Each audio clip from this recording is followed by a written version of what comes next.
Hello, this is NK Mishra and you are watching NK Mishra classes. In this video, you are going to learn basic English. Because if you want to speak English well, you need to complete your basic and don't think that you know this well. Mainly, you need to make practice to get fluency. So, ज़रूरी है कि आप इस पूरे video को अंत तक देखें और एक एक पॉइंट को समझें और समझें ही नहीं बल्कि प्रैक्टिस करें। और एक बात याद रखें, जब इनिशियल स्टेज में होते हैं तो आप डिस्करेज भी जल्दी हो जाते हैं। So you need to avoid wet blanket, मतलब आपको ऐसे व्यक्ति से बचना होगा जो आपको हमेशा डिस्करेज करता हो। तुमसे नहीं होगा, तुम बेकार हो, तुम जाओ और ग्रामर पढ़ो, तुम जाओ, तुम 6 महीने कोर्स करो, ये करो, और ऐसे में आप नहीं सीख पाएंगे। आपको ऐसा व्यक्ति चाहिए जो आप गलत भी बोल रहे हैं तो इनकरेज करे कि हाँ अच्छा है और प्रयास करो।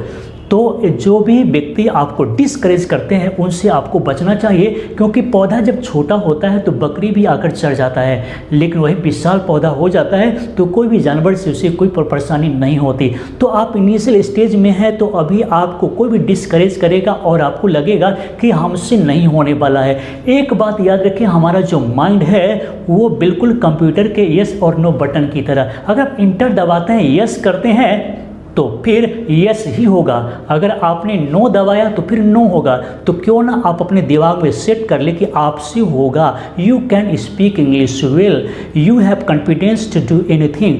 अगर आपको लगता है आपने बटन दबा दिया कि मैं कर सकता हूँ तो कर सकता हूँ, अगर आपने बटन दबाया कि भाई मुझसे नहीं होगा, अगर आपने सोच लिया, आपने मैसेज अपने माइंड को, सबकॉन्शियस माइंड को दे दिया कि आपसे नहीं होने वाला है तो फिर नहीं होगा। तो ज़रूरी है कि पहले ही सोच ले कि आपसे होगा। You can do this and definitely you can do this. So ज़रूरी है कि आप इस वीडियो को अंत तक देखिए और एक एक पॉइंट को समझिए, क्योंकि इस वीडियो के अंत में हम क्वेश्चन करेंगे और आपका टेस्ट भी हो जाएगा। तो चलिए शुरू करते हैं, लेकिन आगे बढ़ने से पहले आप इस वीडियो को लाइक कर लीजिए। अगर पहली बार इस चैनल पर आए हैं तो इस चैनल को सब्सक्राइब कर लीजिए और बेल आइकन जरूर दबाइए। तो चलिए शुरू करते हैं।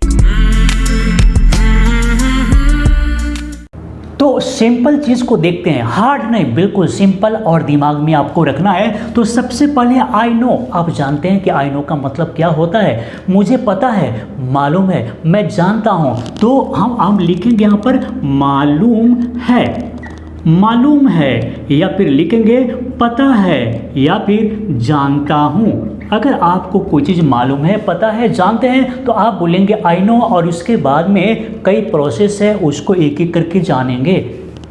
तो आई नो योर हैबिट, मुझे तुम्हारी आदत पता है, मुझे तुम्हारी आदत पता है, जानता हूँ, मालूम है। आई नो हिज बिहेवियर, मुझे उसका व्यवहार पता है, कैसा उसका बिहेवियर है। आई नो द एड्रेस, और मुझे यह एड्रेस पता है, जानता हूँ। आई नो द ट्रिक, और मुझे यह ट्रिक पता है, मुझे यह चाल पता है, जानता हूँ इसके बारे में। बिल्कुल सिंपल है, लेकिन हम इतना डिटेल में ले गए हैं कि गजब लगेगा। यहाँ पर हाउ का मतलब कैसा नहीं होने जा रहा है, वाई का मतलब क्यों नहीं होने जा रहा है, तो इसका रियल मीनिंग क्या होगा, ये सब एक एक करके जानना जरूरी है। तो देख लीजिए पूरा। आई डोंट नो, आप बोलेंगे मुझे मालूम नहीं है भाई, मैं नहीं जानता हूँ, मुझे पता नहीं है। तो आप क्या करेंगे, आई डोंट नो को बोलेंगे मालूम नहीं है या पता नहीं है, नहीं जानता हूँ। कैसे होगा, I don't know this route, मुझे यह रास्ता पता नहीं है, मुझे इस रास्ते के बारे में जानकारी नहीं है। तो आई डोंट नो इट्स कॉस्ट, मुझे इसकी कीमत पता नहीं है, मुझे इसकी कीमत मालूम नहीं है। आई don't no you at all, और मैं तुम्हें बिल्कुल नहीं जानता हूँ। यहाँ पर एट ऑल का मतलब है बिल्कुल का, इसका मतलब है मैं तुम्हें बिल्कुल नहीं जानता हूँ। चलिए, डू यू नो, अगर किसी से पूछना है क्या तुम्हें मालूम है, क्या तुम्हें मालूम है, यानी कि पूछ रहे हैं क्या तुम जानते हो। तो do you know about his behaviour, क्या तुम्हें उसके व्यवहार के बारे में पता है। Do you know about this incident, क्या तुम्हें इस घटना के बारे में पता है। Do you know this story, क्या तुम यह स्टोरी जानते हो। तो बिल्कुल सिंपल है, लेकिन याद रखें यहाँ पर देख लें आई हैव नोन, और इसका मतलब भी होता है मुझे मालूम है। लेकिन क्या अंतर है सो देख लें, मुझे मालूम है I have known. I know का मतलब भी होता है मुझे मालूम है, आई हैव नोन का मतलब भी मुझे मालूम है। आई नो और आई हैव नोन दोनों का सेम मीनिंग है। अंतर क्या है? अंतर ये है कि अगर किसी चीज़ को, किसी बात को, किसी घटना को, किसी व्यक्ति को बहुत दिनों से जानते हैं, कुछ समय से जानते हैं, तो आई नो ना बोल के आप बोलेंगे आई हैव नोन तो अच्छा होगा।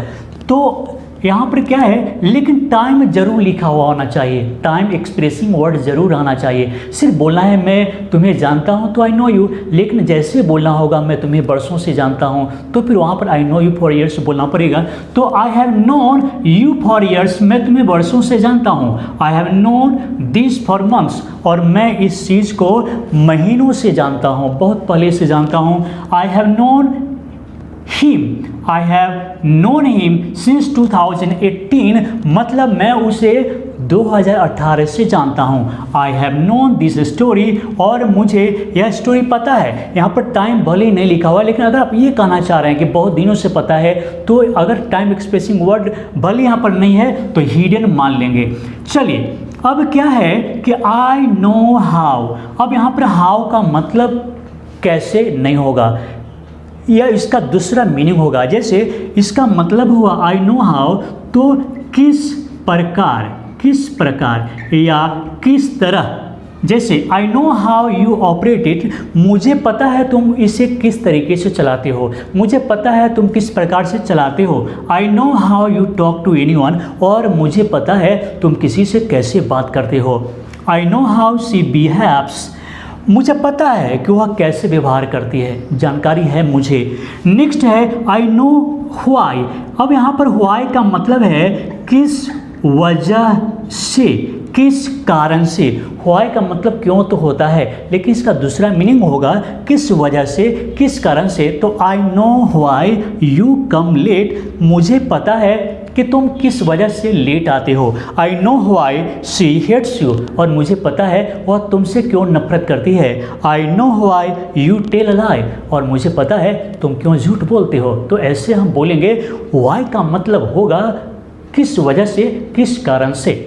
रीजन के बारे में जानने के लिए, और हाउ का मतलब है इन व्हाट वे, मतलब किस तरीके से, किस प्रकार से। अब उसी प्रकार से देखते हैं आई नो वेयर का मतलब है किस जगह, प्लेस के बारे में, स्थान के बारे में हम पूछ रहे हैं, या यानी कि हम बोल रहे हैं। तो I know where she went, मुझे पता है कि वह किस जगह गई थी। I know where you were hidden, और मुझे पता है कि तुम किस जगह छिपे हुए थे, मुझे जानकारी है। I know where you are going, और मुझे पता है तुम किस जगह जा रहे हो, कहाँ जा रहे हो, किस स्थान पर जा रहे हो। I know where she lives, और मुझे पता है कि वह किस जगह पर रहती है। ऐसे बोलेंगे। अब नेक्स्ट है आई नो व्हाट का मतलब है कौन सा चीज़, कौन सा चीज़, या फिर कौन सी बात। देख लेते हैं। I know what you are thinking, मुझे पता है तुम कौन सा चीज़ सोच रहे हो, क्या सोच रहे हो। I know what she is doing, और मुझे पता है कि वह क्या काम कर रही है, कौन सी काम कर रही है ना, मुझे पता है। I know what you have done, मुझे पता है तुम कौन सा काम किए हो, मुझे जानकारी है इसकी। तो ऐसे बोलेंगे। नेक्स्ट है हु का मतलब यहाँ पर है कौन व्यक्ति, कौन आदमी। जैसे I know who have done this, मुझे पता है किस व्यक्ति ने इस काम को किया है। I know who has told you, और मुझे पता है किस व्यक्ति ने तुम्हें बतलाया है, बोला है। I know who is cheating you, और मुझे पता है तुम्हें कौन व्यक्ति धोखा दे रहा है। तो यहाँ पर हु का मतलब व्यक्ति का बोध होगा, किसी आदमी के बारे में बोध होगा। लेकिन अगर आई नो के बाद में हुम आ जाए तो फिर क्या होगा। हु हमेशा सब्जेक्ट का काम कर रहा है और हुम ऑब्जेक्ट का काम करेगा। लेकिन हम इस तरह से और कई देख लेते हैं एग्जाम्पल के जरिए। और यहाँ पर देखेंगे आप आई नो हुम, अब जैसे आपको बताए थे कि हु का मतलब होता है कौन व्यक्ति, और इसी प्रकार से यहाँ पर हुम का मतलब भी होता है कौन व्यक्ति, लेकिन या फिर किसे। लेकिन इसका मतलब यहाँ पर देखेंगे हुम ऑब्जेक्ट का काम करेगा, ऑब्जेक्ट का, और हु सब्जेक्ट का। तो अंतर होगा, सब्जेक्ट कोई काम करता है और ऑब्जेक्ट कोई काम नहीं करता। तो यहाँ पर ऑब्जेक्ट कोई काम करने वाला नहीं है, लेकिन हिंदी हम लिखेंगे किसे या किस व्यक्ति को। तो I know whom you love, I know whom you love, मुझे पता है तुम किससे प्रेम करते हो। अब देखिए यहाँ पर whom प्रेम करता है कि नहीं करता ये पता नहीं है, लेकिन you किससे प्रेम करता है ये पता है। तो I know whom you love। Next है I know whom you teach English, मुझे पता है कि तुम अंग्रेजी किससे सिखाते हो, मुझे पता है तुम अंग्रेजी किससे पढ़ाते हो। I know whom she hates, मुझे पता है वह किससे नफरत करती है। I know whom she had told, और मुझे पता है वह किससे बतला दी थी, वह किसे सब कुछ बतला दी थी। नेक्स्ट है यहाँ पर हाउ टू का प्रयोग कैसे करेंगे नो के बाद में, और नो के बाद में वर्ब फॉर का भी यूज होगा। तो अगर आपको कोई काम करना आता है, अगर आप जानते हैं आता है यानी करने आता है, पता है, आप जानते हैं कोई काम करना, तो आप बोलेंगे आई नो हाउ टू। तो I know how to speak English, मुझे अंग्रेजी बोलने आता है, मुझे अंग्रेजी बोलना पता है। I know how to ride a bicycle, मुझे साइकिल चलाने आता है। I know how to play cricket, और मुझे क्रिकेट खेलने आता है, जानता हूँ।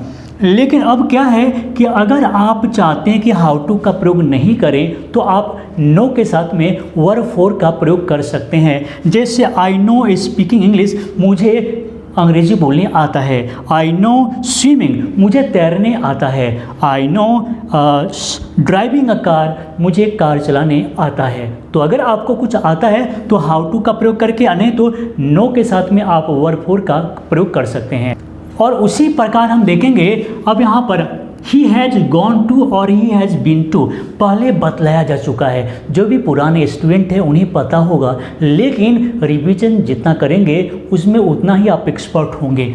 तो ही हैज़ गॉन टू का मतलब, अब दोनों सेंटेंस में ये समझ लीजिए कि ये व्यक्ति अब मेरे पास नहीं है। ये व्यक्ति जो है पहला, ये बोलने के वक्त में जो स्पीकर बोल रहा है उस वक्त ये व्यक्ति नहीं है, वो जा चुका है। और यहाँ पर जो ही है यह व्यक्ति अभी पास में है, कहीं है, सामने है, पास में है। कैसे देखते हैं, ही हैज़ गॉन टू का मतलब है कि जा चुका है, जा चुका है, कहीं पर चला गया है। जैसे he has gone to Agra, वो आगरा चला गया है, अभी यहाँ पर नहीं है, आगरा निकल गया है। He has gone to Rajgir on tour, वह राजगीर घूमने के लिए चला गया है, अभी हमारे पास नहीं है। He has gone to his own house, वो अपने घर चला गया है, यहाँ पर अभी नहीं है। He has gone to Patna, वह पटना चला गया है, अभी उससे मुलाकात नहीं होगी, वहाँ से आएगा तो मुलाकात होगी, ये मीनिंग हुआ। लेकिन अगर आप हैज़ बीन टू का मतलब बोलते हैं, अगर इसका यूज करते हैं तो इसका मतलब है गया था, पास्ट में गया था, इसका मतलब ये जा चुका है। जैसे आप खुद बोलते हैं, अगर मैं आपसे पूछा कि आप कभी मुंबई गए हैं, तो आप बोलेंगे हाँ मैं 2012 में मुंबई गया था एक बार, वहाँ मैं जा चुका हूँ, मुंबई जा चुका हूँ। तो उस कंडीशन में हैव बीन या फिर हैज़ बीन टू का प्रयोग करेंगे, हैव बीन टू या फिर हैज़ बीन टू सब्जेक्ट के अनुसार। तो he has been to Mumbai, वह मुंबई जा चुका है। अगर सामने कोई व्यक्ति बैठा हुआ है और उसके बारे में हम बोल रहे हैं कि वह मुंबई जा चुका है। He has been to your house, वह तुम्हारे घर गया हुआ है, मतलब वह तुम्हारे घर जा चुका है। He has been to Lucknow, वह लखनऊ जा चुका है, अभी जो सामने बैठा हुआ है ना वो लखनऊ जा चुका है। तो आप समझ गए कि हैज़ गॉन टू और ही हैज़ बीन टू का मतलब क्या हुआ, रिवीजन जरूरी है। नेक्स्ट है he has not been to, अब इसी को निगेटिव में कैसे बोलेंगे, क्योंकि इसका निगेटिव तो आप पढ़ चुके हैं। इसका निगेटिव भी सिंपल है, he has not been to, वह नहीं गया है। He has not been to Kolkata, वह कोलकाता नहीं गया है। अगर आप ले चलेंगे तो जा सकता है, क्योंकि पहले कभी नहीं गया है। He has not been to my house, वह मेरा घर नहीं गया है। He has not been to Mumbai, वह मुंबई नहीं गया है कभी। तो आप दोनों का मतलब समझ गए होंगे। तो इसी तरीके से होता यह है कि बहुत सारे सेंटेंस को आप बनाएंगे, प्रैक्टिस करेंगे, तब कमांड होगा। तो अब बारी है आपसे सवाल करने की। तो आज का सवाल है, मुझे पता है तुम कहाँ रहते हो, मुझे पता है तुम कहाँ रहते हो। बिल्कुल सिंपल तरीके से एक बात याद रखें, इंट्रोगेटिव सेंटेंस की तरह नहीं बनाएंगे। वेयर डू यू लिव, ऐसा नहीं करना है। तो डायरेक्ट वेयर का प्रयोग करेंगे और इसके बाद में सब्जेक्ट, उसके बाद में वर्ब, ये सब याद रखिए, गलती नहीं होनी चाहिए। तो हम देखते हैं कि आपका जवाब कितना सही होता है। तो चलिए दोस्तों, अगर आपका वीडियो अच्छा लगा तो लाइक कर लें, और सब्सक्राइब अब तक आपने किया ही नहीं कभी तो सब्सक्राइब ही कर लें, बेल आइकन जरूर दबा लें और शेयर ज़रूर करें। तो चलिए दोस्तों, इस वीडियो को देखने के लिए आप सभी को बहुत बहुत धन्यवाद।